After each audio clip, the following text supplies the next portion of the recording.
Welcome to solverfy. So here we can say that the man-raft system is analogous to a mass spring system. So we can say that the spring constant would simply be equal to the external force, which would be the weight of the man, time divided by x. So how essentially the depth that is submerged underneath the water. So this would be 75 kilograms times 9.8 meters per second squared. And we know that when he's standing on the raft, it is 0.035 meters below the water.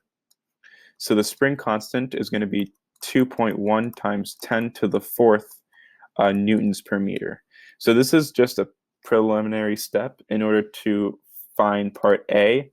Part A, we want the frequency. So the frequency is going to be equal to 1 over 2 pi times the square root of k over m.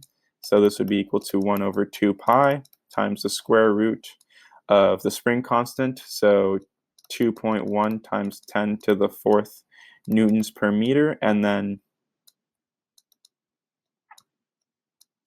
this will be divided by the mass of 320 kilograms, and we find that the frequency is 1.29 hertz. So this would be your answer for part A, and then for part B, they want us to figure out the total amount of energy in the system. So this would be equal to 1/2 times Ka squared, and this would simply be equal to 1/2 times 2.1 times 10 to the fourth newtons per meter, and then the amplitude in this case would be equal to the term that we used in the first equation, so that would be 0.035 meters squared.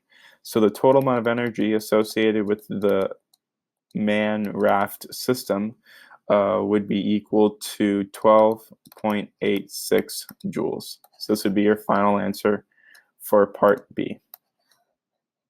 That is the end of the solution. Thank you for watching.